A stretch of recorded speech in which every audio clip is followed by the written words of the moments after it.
এই পিঁপড়াটি সকাল হলেই তার গামলা নিয়ে খাবার সন্ধানে বের হতে থাকে এবং তার বাড়িটাকে টাটা দিয়ে একটি গাছের মাধ্যমে নদী পার হয়ে একটি ফুলের বাগানে চলে যায় আর সেখান থেকে সবগুলো ফুলের সুবাস সে সংগ্রহ করতে থাকে। কিন্তু সেখান থেকে একটি বড় ফুলের সুবাস সংগ্রহ করতে গেলে ফুলের ভিতর থেকে অনেকগুলো পানি বের হলে পিঁপড়াটি সেখান থেকে গড়িয়ে যে একটি দেওয়ালের সাথে বাড়ি খায়। তখন পিঁপড়াটি সেখান থেকে হেঁটে একটু সামনে গেলেই সেখানে অনেক বড় বড় গাছ দেখতে পায় আর পিঁপড়াটি কিছু সময় ধরে গাছের উপর দিকে তাকিয়ে থাকলেই গাছের থেকে ফল পড়তে থাকে, যা দেখার পর পিঁপড়াটি প্রচন্ড ভয় পেয়ে সেখানে মাথায় হাত দিয়ে দাঁড়িয়ে থাকে।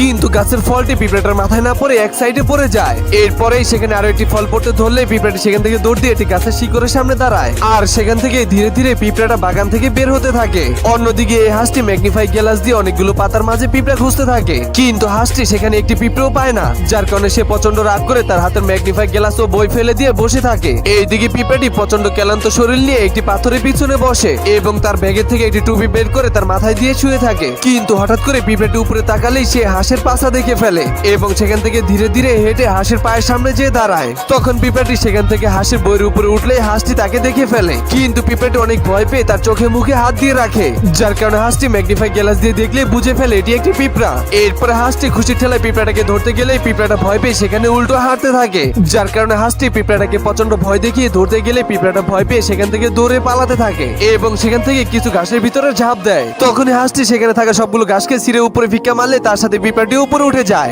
এবং পিঁপড়াটি ঘাসকে প্যারাশুট বানিয়ে নিচে নামলেই হাঁসটি তাকে দেখে ফেলে, কিন্তু পিঁপড়াটি ঘাস মাথায় দিয়ে সেখান থেকে ধীরে ধীরে পালাতে থাকে। এটা দেখার পর হাঁসটির মাথায় একটি আইডিয়া চলে আসে এবং সে পিঁপড়াটির পিছনে একটি বয়ম ধরে রাখে এবং হাঁসটি তার মাথাটাকে নিচে করে রাখে এবং পিঁপড়াটি হাঁসের ঠোঁটের উপরে উঠে হাঁসের চোখ দেখে অনেক ভয় পেয়ে যায়, যার কারণে সে পিছনে ঘুরে দৌড় দিলে বয়মটির ভিতরে আটকে যায়। এরপর হাঁসটি পিঁপড়াটাকে তার ব্যাগের ভিতরে ভরতে থাকে আর বলতে থাকে এখন তুই কোথায় পালাবি। এটা বলেই হাঁসটি পিঁপড়াটাকে তার ব্যাগের ভিতরে ভরে সেখান থেকে হাঁটতে থাকে। এইদিকে পিঁপড়াটি সেখান থেকে বের হতে না পেরে একা একা মন খারাপ করে কান্না করতে থাকে। কিছুক্ষণ পরে হাঁসটি ব্যাগটা খুলে পিঁপড়ার বয়মটাকে দেখতে ধরে। তখন পিঁপড়াটি বুঝে ফেলে এবং সেখান থেকে উঠে মুখের আড়ালে দাঁড়িয়ে যায়। এরপর হাঁসটি বয়মটাকে বের করে দেখে যে তার ভিতরে পিঁপড়া নেই, যার কারণে হাঁসটি পটের মুখাটিকে খুলে দেখতে থাকে আর পিঁপড়াটি মুখা থেকে হাঁসের ক্যাপের উপরে উঠলেই সেখান থেকে স্লিপ কেটে হাঁসের নাকের উপরে পড়ে যায় এবং হাঁসটি পিঁপড়াটাকে ধরতে গেলে পিঁপড়াটা সেখান থেকে দৌড় দিয়ে একটি জঙ্গলের ভিতরে ঢুকে যায় আর পিঁপড়াটি সেখানে দাঁড়িয়ে হাঁসটির কাহিনী দেখতে থাকে। এইদিকে হাঁসটি পিঁপড়াটাকে খুঁজে না পেয়ে সেখানে থাকা সবগুলো ফুল গাছে উঠিয়ে ফেলতে থাকে।